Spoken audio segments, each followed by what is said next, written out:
Welcome back to the PFC podcast.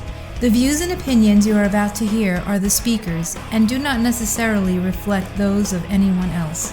Now on to the podcast. Welcome back to the PFC podcast. This is Dennis, and today I am with Winston. How are you doing today? Very well, Dennis. Looking forward to this podcast because it is an area of special interest to me. Oh, very good. So today I would like to talk about pain and pain pathways. And the reason why is just through different trainings, a lot of different providers have kind of explained the different types of pain, whether it's visceral or somatic or psychogenic or whatever. And at no point in time has any of those definitions actually helped me treat pain. And I know it's just good practice to use multimodal therapy when it comes to analgesia. So I'm hoping that understanding kind of the nervous system and how those nociceptors work, maybe I'll be more effective at using my other therapies so that at the very minimum, I can reduce the amount of my narcotics that I'm actually using. Yeah, that's a good point.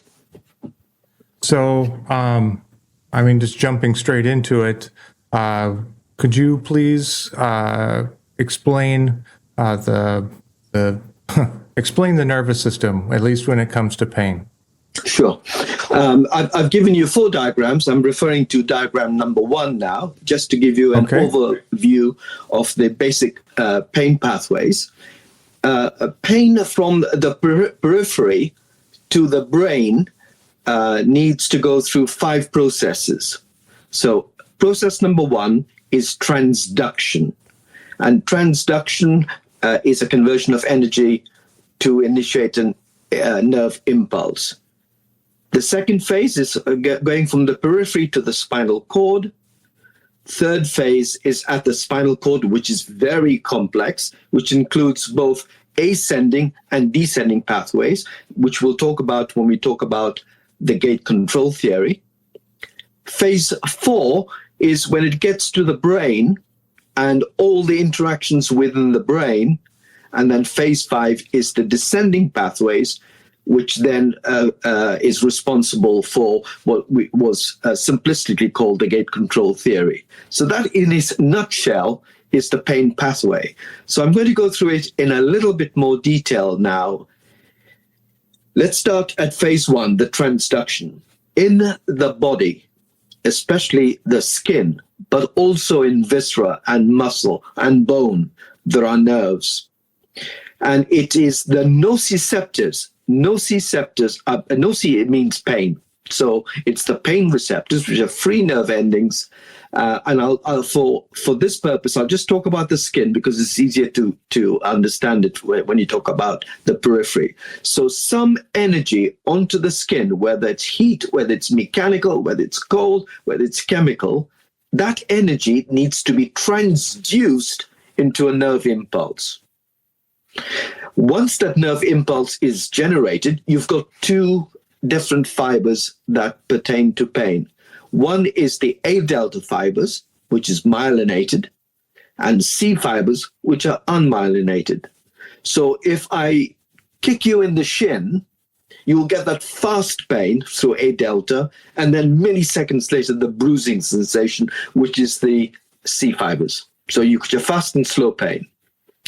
When that gets into the spinal cord, it goes through various layers, basically, and crosses to the contralateral side, and then goes up the spinothalamic tract. Spinothalamic, spine, thalamus. The thalamus is like a big airway hub.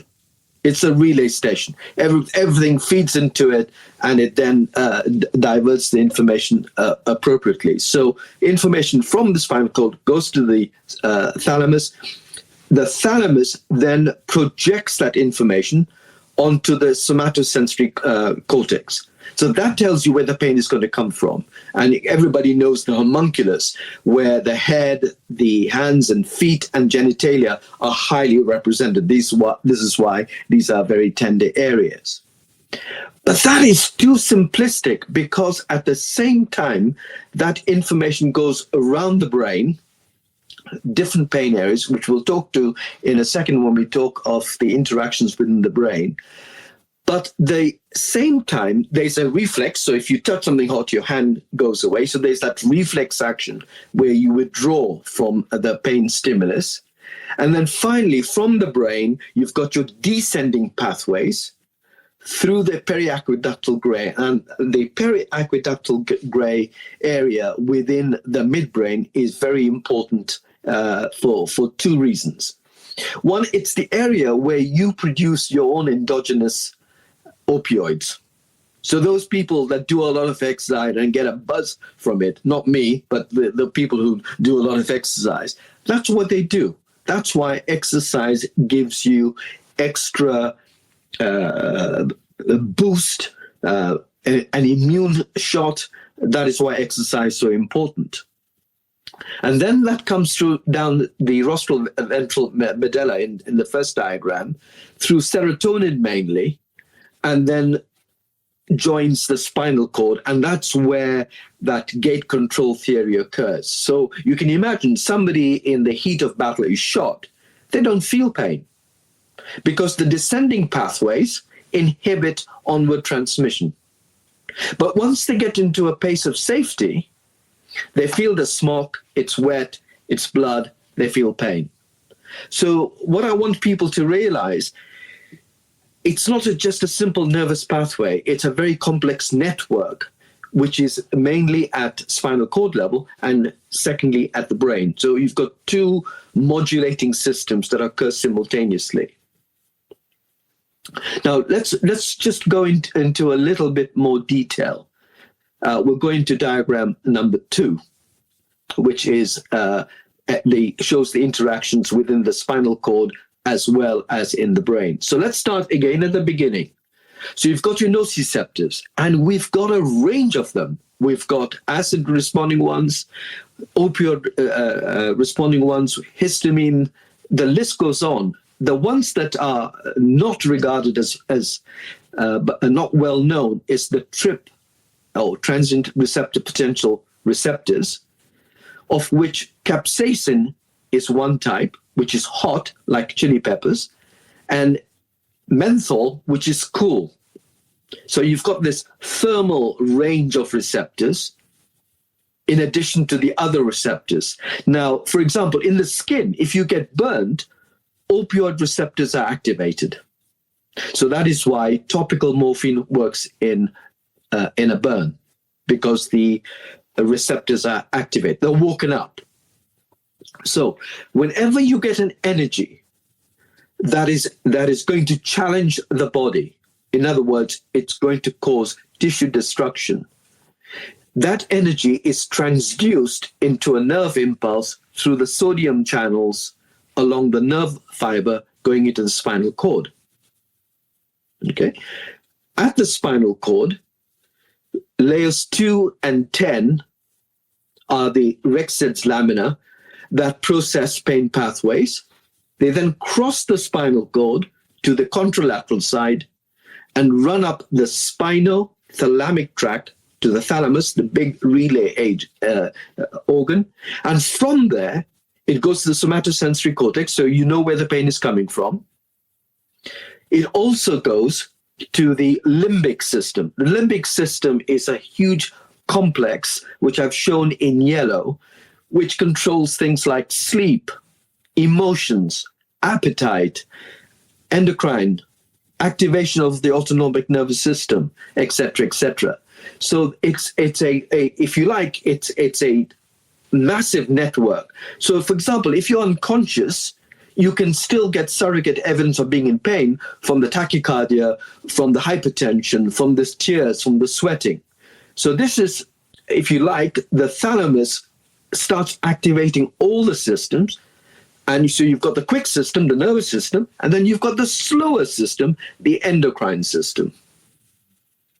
Now, when you consider the descending pathways, they are mainly, not conclusively, but mainly serotonin. So serotonin is the message coming down the descending pathways. And that explains the use of antidepressants that work on serotonin pathways to make you less depressed. And guess what? Less pain. So as you come down the descending pathways, at the junction of the spinal cord, Melzack and Wall came up with the gate control theory in the 1960s. And basically they said the gate is either open or shut. So the soldier gets shot on the battlefield, doesn't feel pain because the gate is shut. But once he's comfortable and in a place of safety, he feels pain. The gate is open. I think that is a very good way of simplifying a complex of activities that occur. So I still think the gate control theory for the majority of clinical use is useful because you can overrun it. So, for example, if you're using deep breathing, yoga, relaxation, all these non-drug approaches, that's going to reinforce the descending pathways. So when you are providing pain relief to people, please don't forget the non-drug interventions you can do. By just being a nice guy. If you're a nice guy, you induce the placebo response. The placebo response has got no side effects, no overdose, no drug interactions. It is so, you've heard me say this before, but Dennis, to me, it's not what you use, it's how you use it. And if you can talk to the patient, explain to the patient, even if they're unconscious, I'm going to give you an injection I'm going to give you some this, I'm going to do this, I'm going to move you, I'm going to raise your head, whatever. Talking to the patient, even if they're unconscious, because remember, hearing is the last thing to go. It is a huge thing. So that's where the placebo comes into it, the importance of the placebo. And if you look at the limbic system, the prefrontal cortex is where your memory is embedded. So once you know you've had a heart attack and it was preceded by chest pain, so the next time you get chest pain, you think, oh my God, I'm in trouble again, because that's the memory. So the prefrontal cortex can last you a lifetime. When I was 6 years old, I was having my teeth extracted under chloroform in Africa. I was living in Africa at the time. Now, if I go into a dry cleaner, that smell gives me the same nausea, intense feeling of discomfort, etc., because that's a memory from my childhood. So the limbic system, the prefrontal cortex, is important. The other bit is the autonomic nervous system, which is your sympathetic, parasympathetic. And because it's pain, it's going to be sympathetically run. And therefore, you're going to activate the sympathetic system. So all your vital signs that you see in somebody who is even unconscious you're still able to have surrogate evidence of them being in pain. And then as you come down the descending pathways, I told you serotonin is a big player in the multitude of neurotransmitters. That will give you an idea as how antidepressants will work in pain. So that essentially is the important overview of pain pathways. Now, the thing that we have to remember is when we talk about pain in its current classification, which was changed in 2020, we've got three types of pain. We've got nociceptive pain, which everybody knows because everybody's experienced it. It's good pain. It'll go away. Hopefully with time, it'll be faster treated if you use a paracetamol, NSAID, or an opioid, or something like ketamine. But it's acute pain. It'll finish. Neuropathic pain is when the nerves that we've discussed, whether peripherally, the A delta C fibers, are damaged, like in diabetes, or something goes on within the spinal cord and the brain, like in a stroke or multiple sclerosis. Now, if you think about it, if you've got a spinal cord injury or if you've got multiple sclerosis, guess what? Opioids ain't going to work. So we have to understand the type of pain we're treating people if you can tailor make it to the individual need. And the third type, which is really a fascinating subject, is called nociplastic pain. Nociplastic pain is when somebody has pain with no obvious cause, but no obvious damage to the nervous system. So it's neither nociceptive, it's neither neuropathic, but it's in a third category. But it is common as muck. IBS, fibromyalgia, irritable bowel, temporomandibular dysfunction, migraine, vulvodynia, rectal pain. The list is huge, and each specialty will have their own nociplastic type pain. But what is really important for our listeners is that if you don't recognize the nociplastic pain, when you treat the nociceptive pain, the complications get worse. Say, for example, I've got IBS and I've got IBS constipation, okay? You give me amitriptyline as your choice of antidepressant for my neuropathic pain, which we'll discuss in a few minutes. That's going to make my constipation worse. So I would switch to nortriptyline, which is less constipating. So for the practitioner, there's nothing you can do about nociplastic pain, but you need to say to people, do you have any other pain problems? So to summarize, 3 types of pain: nociceptive, neuropathic, nociplastic.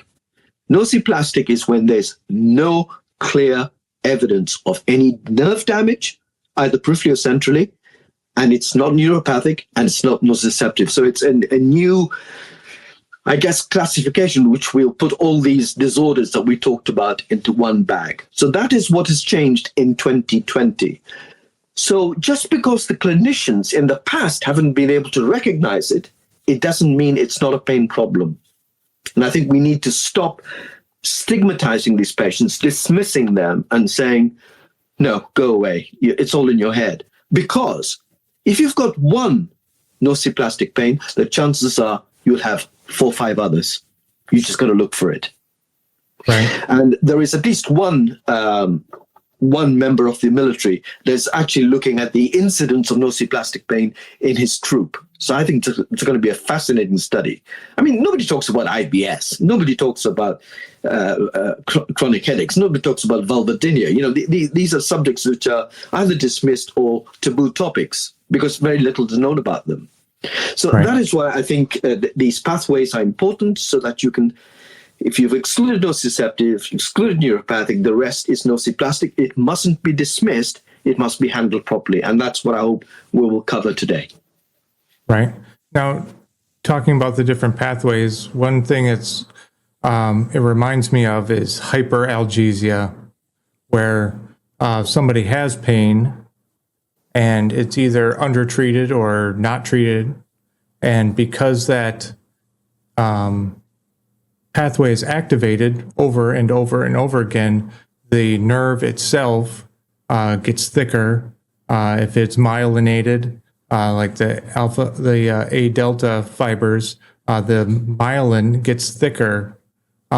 Is that true with the entire pathway, or just the nociceptive pain? No, I think you've got the gist of the problem. Okay, let me give you an example. If I kick you in the shins now, and then I kick you in the same place a day later, that pain will be amplified. And that is the concept of peripheral sensitization. Because what happens in the first kick is various transmitters and autocoids are released in the tissue, and these sensitize the nociceptors. So these nociceptors now are wound up. So when the next barrage of pain comes along, they'll amplify it. So that's peripheral sensitization. And the only way you can dampen that down, besides not being hit in the first place, is the use of non-steroidals, which may reduce the impact of the second insult. May, because it depends on timing. Mm-hmm. Now, the second point, talking about hyperalgesia. So in other words, pain that is amplified can also occur within the spinal cord and also in the brain. So we call that central sensitization. And one of the features that is fascinating about central sensitization is the wind-up that occurs in the spinal cord. And these nerves, nerve cells, amplify the signal even more. And this process of wind-up is responsible for central sensitization. So you've got a double whammy. You've got peripheral sensitization and you've got a central sensitization. That combination ain't good. But the good news is ketamine reduces wind-up. And that is why it is such a good drug, because not only and we'll talk about it when we talk about the mechanism of action, it works on a principle of minimizing the wind-up that occurs during central sensitization within the spinal cord. That's why it is such a good drug, and of huge potential applications, including depression, and we'll talk about that later. So those are the two main things for hyperalgesia. There is another concept called allodynia. Now, allodynia is if I stroke the back of my hand, that feels pleasurable. But if I had a burn to that, and if it's developed neuropathic pain, if I stroke that area, I'll hit the roof. So allodynia is when a normal pleasant sensation is made to feel unpleasant. So you've got hyperalgesia, you've got allodynia. And these are features of neuropathic pain. Okay. Okay, so if you've got hyperalgesia, there's something chronic going on and you need to work out what it is. Okay. So at heart, I'm a nerd. I love learning about anatomy and physiology, but not everybody is that way. Having this information, how do I use this to actually treat my patients more effectively? First of all, recognize the difference between the peripheral and the central sensitization. The peripheral sensitization you can do with, for example, non-steroidals, or topical capsaicin, because capsaicin works in the periphery, or menthol, or TENS. Anything that works in the periphery, which will reduce the sensations going into the spinal cord. And don't forget, the most obvious one is lidocaine. Lidocaine will work from the periphery, from when you infiltrate a wound, that's local infiltration, to a nerve block, to a plexus block, to an epidural block, to a spinal block. So anywhere along the nerve, sodium channel blockers like lidocaine can reversibly block the pathway.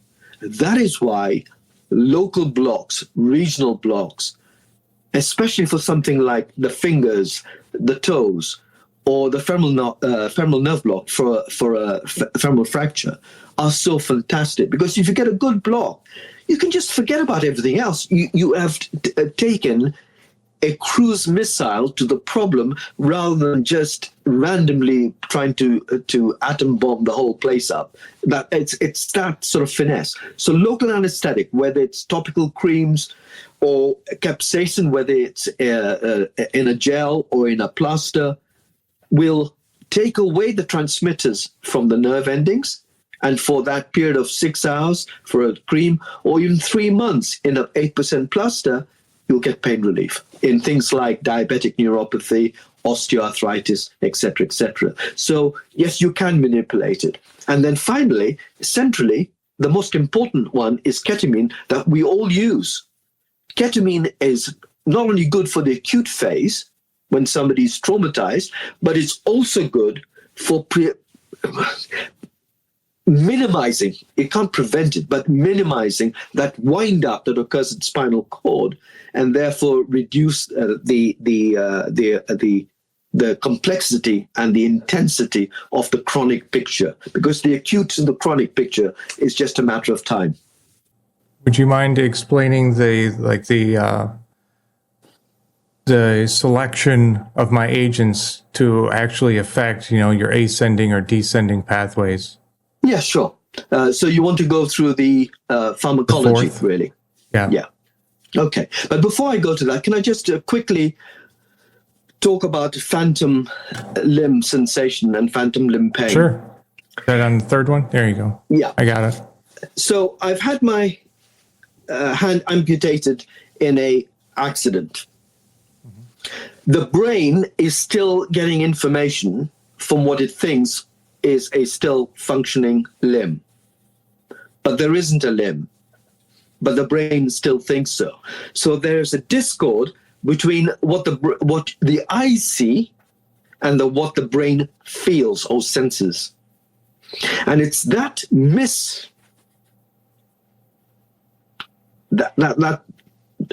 complete incongruousness that actually starts the whole process of phantom limb sensation and phantom limb pain, because the brain is still not accepted or understood that an amputation has occurred. But the nerve fibers at the end of that amputations become epileptic-like, so they start firing. And because of the firing, you get pain.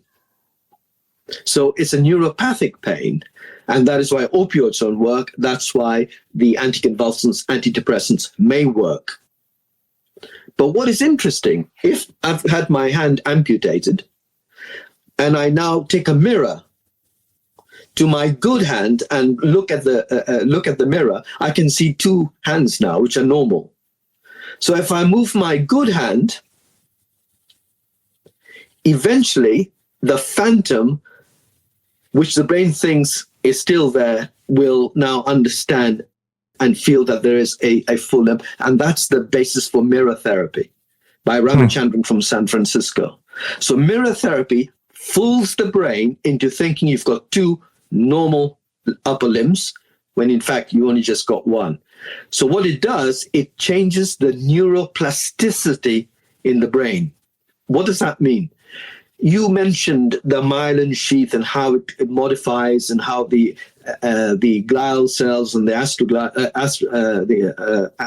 support cells all change the behavior of the nerve. That's called neuroplasticity.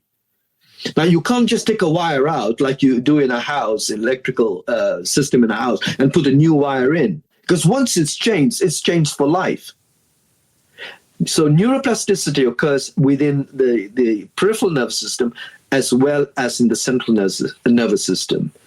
And that is why you get chronicity. That is why you have to change your analgesic choices, because now it is no longer nociceptive. It's more likely to be neuropathic, plus or minus nociplastic. Okay. So we need to move away from that WHO analgesic ladder, because that is good only if you look at the fine print. It says plus or minus co-analgesics or adjuvants, which are basically drugs whose primary effects are not pain relief, but whose secondary effects are pain relief. And we'll consider that as we go through the drugs. Okay. Going to slide 4. So, all these, very good information, understanding the different pathways, different effects of different types of pain, and where that pain kind of originates or where it activates within the body. How do I use this information to provide a better, like a multimodal type treatment? Okay, so before we go into the choice of the drugs, we need to understand the identity of the pain. Mm-hmm. What is it? Is it purely nociceptive? Is it neuropathic? Is it nociplastic, or a combination of all three, or in different combinations? So that's the most important thing, and that is from history. The neuropathic is really, I think history is so important, because whether it's nociplastic, neuropathic, or nociceptive, it's all from the history.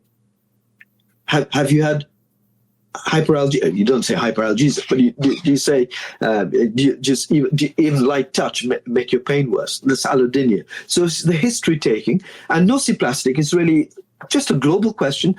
Do you have pain anywhere else on a long-term basis? So that's the first thing. The second thing is to look at the trajectory. What are you talking about? Something that just happened 5 minutes ago, 5 days ago, 5 years ago, 5 decades ago.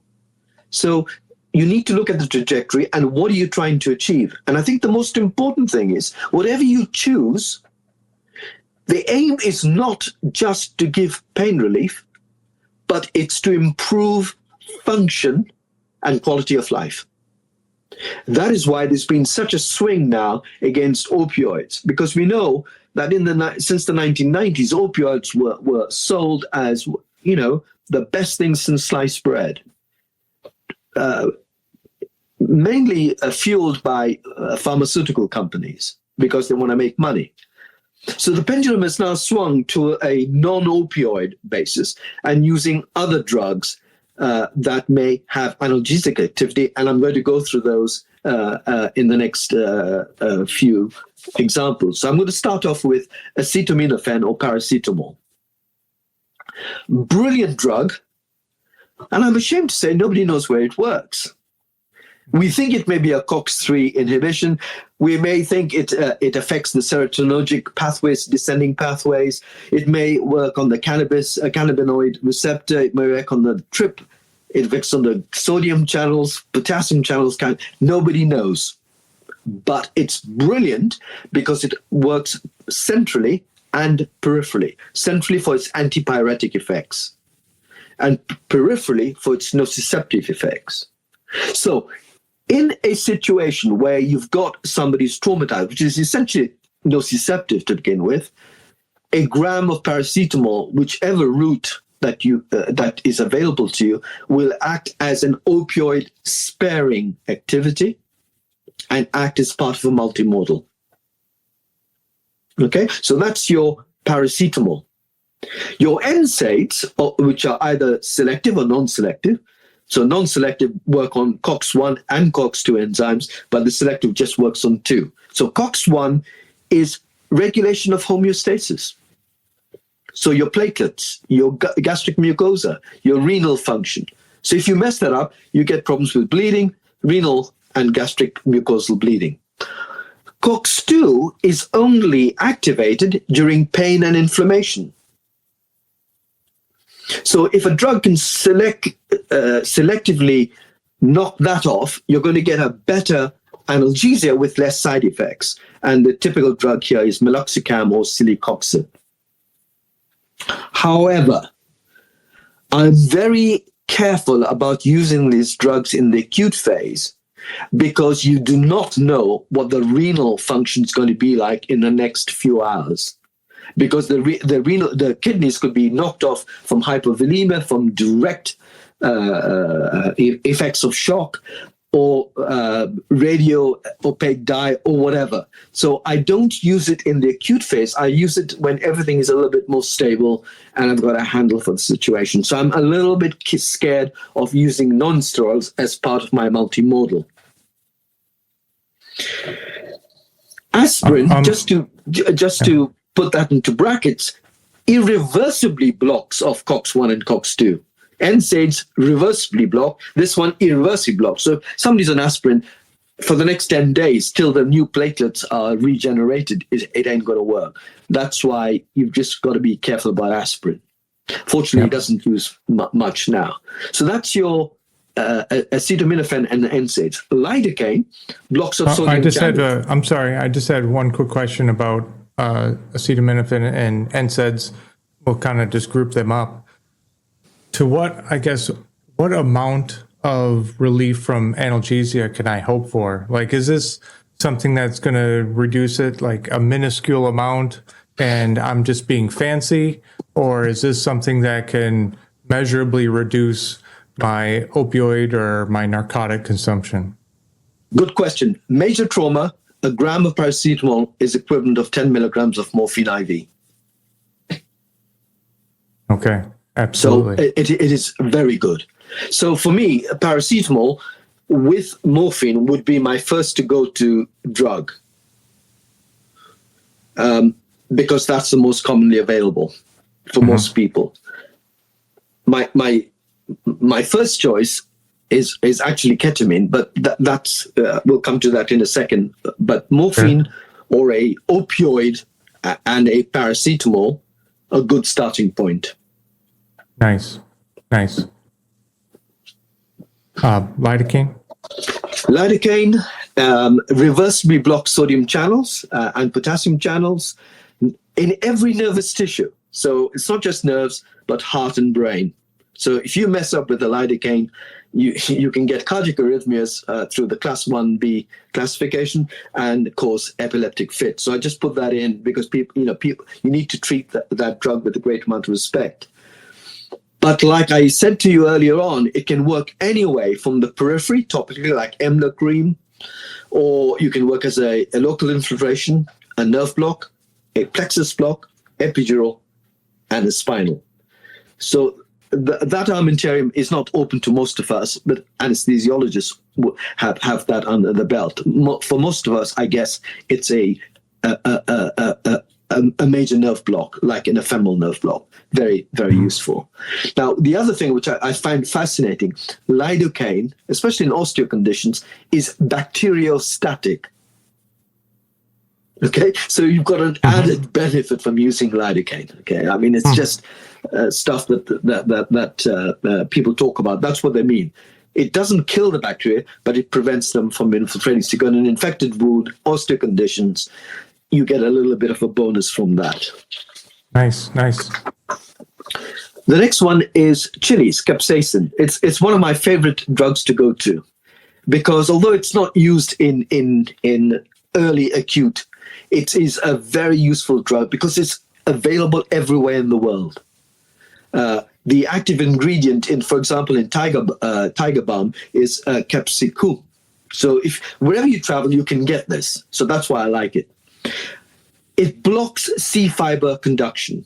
That's how it works. So if you apply it, it's the C fiber, it's unmyelinated fibers. What the capsaicin does is empties out the neurotransmitters. And if you don't have neurotransmitters, you can't get enough transmission. So it works that simply. Specifically, it works on the TRP, or the transient receptor potential vanilloid, TRPV1. It's a big mouthful, but that's how it works. It works for acute pain. It works for chronic pain, osteoarthritis, diabetic neuropathy. Fantastic. In burns, if you've got a hypertrophic scar, you can apply a capsaicin and it might give you pain relief. So it is very good for neuropathic pain. Okay, so if you suspect neuropathic pain, and it's available everywhere in the world, it's the go-to drug. And it's not just chili peppers that got capsaicin. Turmeric has got curcumin, black peppers have got piperine. So, in other words, I think the future of pain relief is going to be herbs, because that's the obvious place. So that's how capsaicin. So capsaicin is on the hot side, menthol is on the cool side, and that works on the TRPM8 activator and gives you cooling sensations. It works on the spinal cord and the trigeminal ganglion. Some people get good relief. You've just got to try it and see it. It's not good for the acute phase, obviously, but it's good for the chronic phase. Do you remember the days of menthol cigarettes? The menthol in the cigarette was just to provide the cooling of the trachea as you inhaled your cigarette. I thought that would be just an extra bit of information in the next bar quiz. Right. So, I mean, is there any way to decide whether you need capsaicin or menthol, or is it you try one and if that doesn't work very well, then you try the other? Generally speaking, capsaicin is your number one drug to go for. Menthol, very rarely. Okay.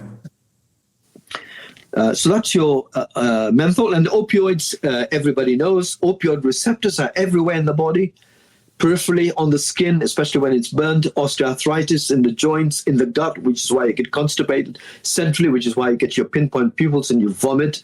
So it's everywhere. The terminology has changed in that we used to call them the delta, kappa, mu receptors. Now we call them DOP, COP, MOP, and NOP. Basically the same thing.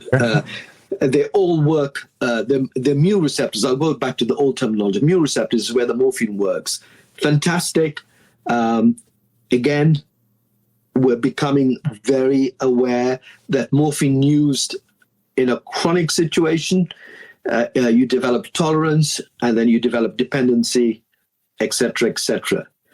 Now, do you remember in the diagram I said to you, the pain pathways go up into the brain, and then they go into the various, activate the various other systems, like the autonomic nervous systems, the endocrine systems. And guess what? Opioids are responsible for lots of things in the body. They are responsible for appetite, for sleep, for regeneration, for immunity, etc. So it has got lots of non-analgesic activities. And in fact, all the problems that a drug-dependent opioid patient has are from the side effects of opioids.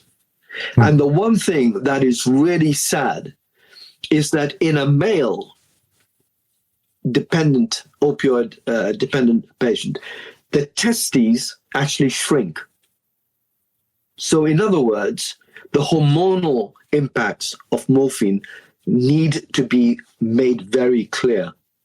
Because not only do you lose your testosterone, which has an impact from your cardiac health, your bone health, your muscle health, and your well-being, but it also affects your fertility.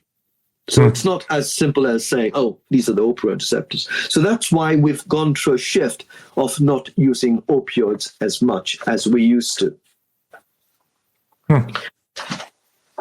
The opioids can be natural, like you have in morphine. It can be semi-synthetic, like oxycodone, or it can be completely synthetic, like your fentanyl and all the fentanyl derivatives. But generally speaking, we like to use it now for the acute phase and get them off as quickly as possible.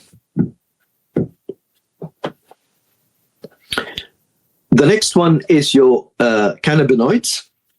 These receptors are important for lots of things: energy balance, appetite, metabolic regulation, anxiety, bone growth, immunity, and guess what? Pain. So there is a trend now to use CBD. So there's a lot of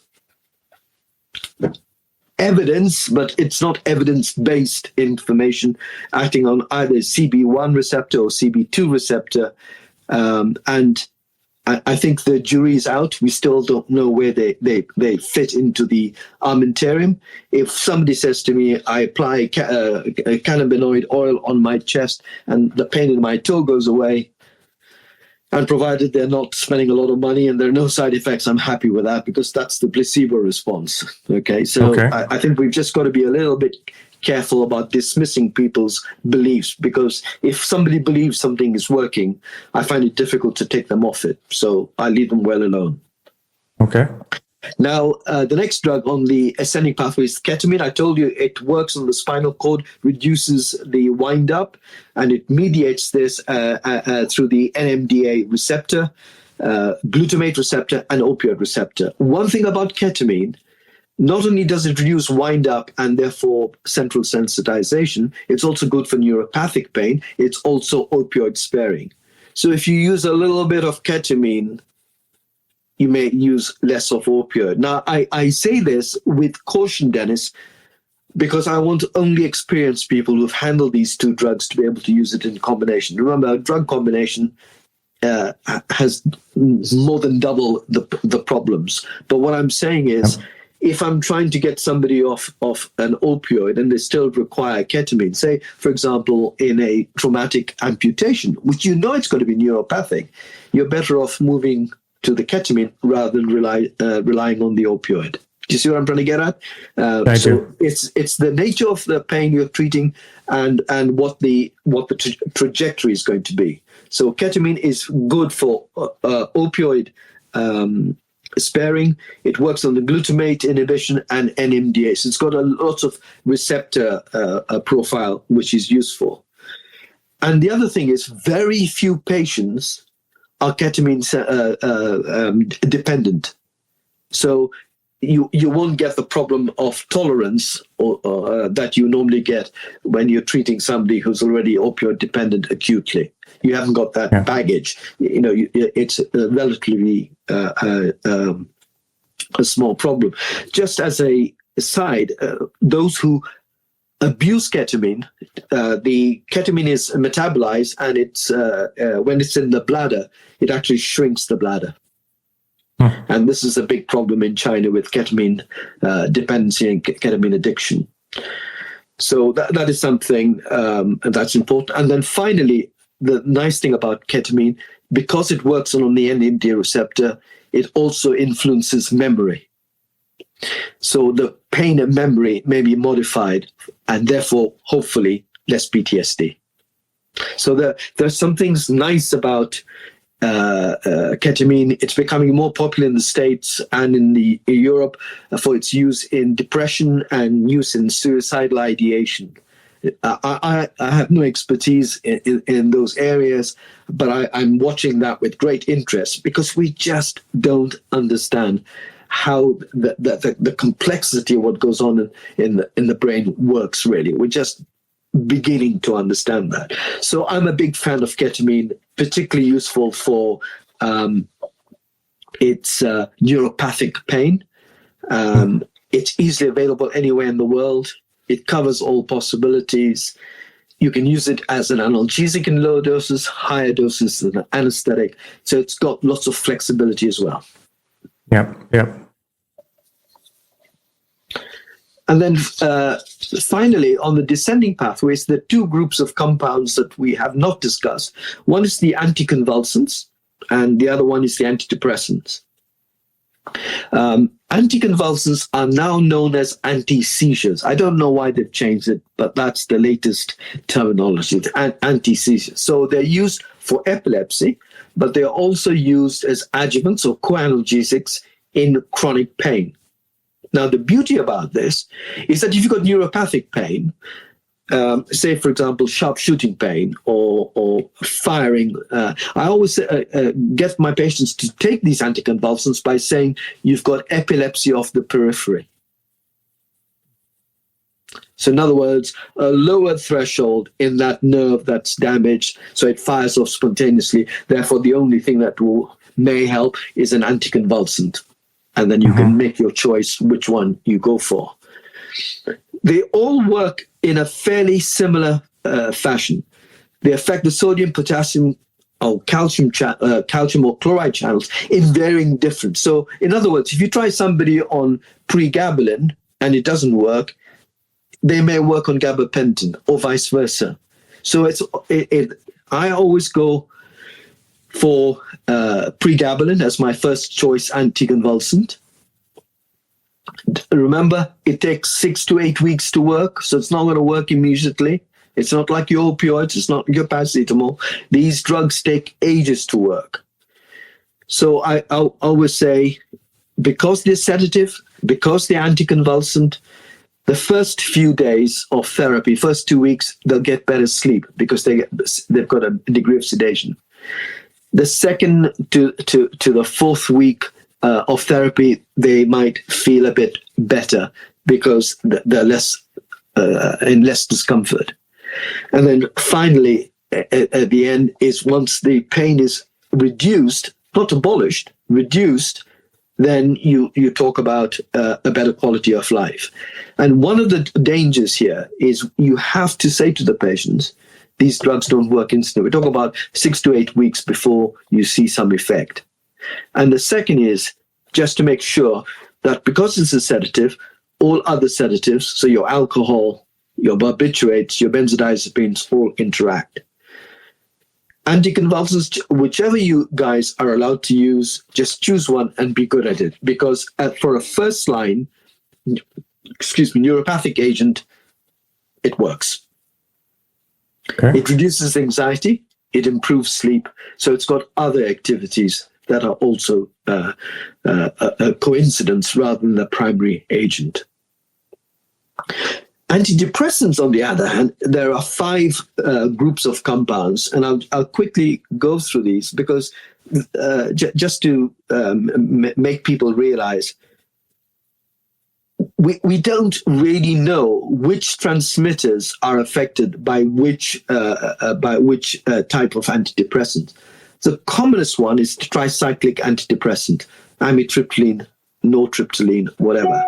And they all work on noradrenaline, 5-HT, and noradrenaline. So it's a dirty drug. So the tricyclics are dirty because they have effects on several receptors. Therefore, they have more side effects. But guess what? If you consider the whole list of neurotransmitters in the body, if you're a betting man, you would take a tricyclic. Okay, so we haven't got to the stage where you put your finger into an instrument and it tells you what your neurotransmitter deficit is. We don't. So all antidepressants work by increasing the monoamine transmitter within the synapse. So either the majority of the times you you reduce the uptake from the synapse. So all these are basically the reuptake inhibitors, whether it's serotonin, whether it's norepinephrine, it doesn't matter which. But basically, you've got more monoamines in the synapse and in the brain.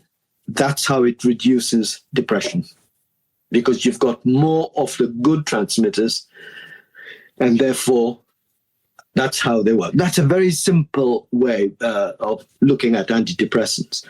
So you've got your tricyclics, like your amitriptyline. You've got your SSRIs, which based on serotonin, and these like fluoxetine, citalopram, etc.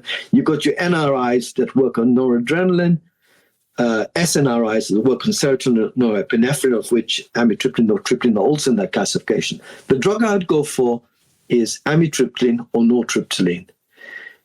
Very low dose, lower than that for depression. So an antidepressant like amitriptyline, you need it in a lower dose than for depression. So we're talking about doses of 10 to 50 milligrams. Taken at 1900 hours, because you don't want them to be sedated the next morning. And I always start my patients on 10 milligrams, especially a fit soldier. Warn them about the side effects: dry mouth, feel a bit queasy when you wake up in the morning. First 2 weeks, better sleep. For next 4 or 5 weeks, better pain relief. And guess what? Last 6 to 8 weeks, better mood. Win, win, win, win. Right. But there is a stigma about antidepressants, which I find very difficult. And this becomes a problem in the military, where if you are on these drugs, you cannot function and cannot service. But I want my listeners to realize being in pain on a chronic basis also increases neuroplasticity and shrinks the brain volume. So it's a balance of being in pain and about having pain relief. So what I say to my patients, if I put you on amitriptyline, I'm hoping for a 30% reduction in your pain levels, 30%. Now, here's the joke, Dennis. 30% is a placebo response. Okay. So I know if I treat my soldier nicely, treat my patient nicely, I'm going to get the placebo response because I've explained to them in very simple terms what the situation is, and also the benefits of the drug. And when they can recognize better sleep, better mood, and less pain, 30% is a bit of a con. I use that often because quite often patients say it's actually more than 30%. And I just shrug my shoulders and say, great. Yeah. And then you keep them on that, titrate it according to response. And then when you think they're ready for it, wind them slowly. So wash in slowly, maintain, wash out slowly. And amitriptyline is cheap, easily available, and I use nortriptyline in my patients with constipation, like in IBS. Then I'll use nortriptyline. It is less sedating and less constipating. So just 3 drugs: pregabalin, amitriptyline, or nortriptyline, and that basically would be my recommendation for anyone working on their own for long periods of time, dealing with patients with chronic problems. And then obviously you can refer them on to the pain clinics or to whoever is relevant. But that, in a nutshell, is like my take-home message. Don't ignore the non-drug things like TENS, heat, cold, vibration, support, splintage, all those things. Don't forget the psychological things, explaining what's going on, telling what you're going to do, tell them why you're doing something, giving them that confident approach to their pain relief, taking a bother to get the history right. So in other words, in the history, you're looking for nociceptive, neuropathic, and nociplastic. And if you can do that, I think patients are going to get better care. When it comes to the pain pathways or understanding, how to treat some of these maybe more chronic type pains more effectively, is there anything else that we really need to know? I think if a sole practitioner just uses the drugs we talked about, so for the chronic, capsaicin is a go-to drug. I like capsaicin. Choose your anticonvulsant. Mine is pregabalin rather than gabapentin. I'll tell you why. A is better. B, it works linearly. So if you double the dose, you get double the effect. Gabapentin, you get exponential. I haven't got time for that. And more importantly, gabapentin is 3 times a day. Pregabalin is twice a day. So the logistics as well. So if you stick to your WHO analgesic ladder, plus an anticonvulsant of your choice. Mine is pregabalin. An antidepressant. Mine is definitely amitriptyline / nortriptyline. Capsaicin for anything peripheral nociceptive. I think you could manage most things on that combination. Nice. Well, again, thank you very much for going through this with us. I definitely feel a little bit more empowered when it comes to treating my teammates. That essentially everybody has chronic pain from doing what we're doing. Yeah. It's a pleasure. Cool. Have a good night. That's it for today's podcast. Make sure to go to our website, www.prolongedfieldcare.org. Check out our free downloads and a ton of other helpful information. Grab a bag of our fresh roasted PFC coffee, links in the description below, and stay on the bleeding edge of combat and austere medicine. This is Dennis for the PFC podcast, out.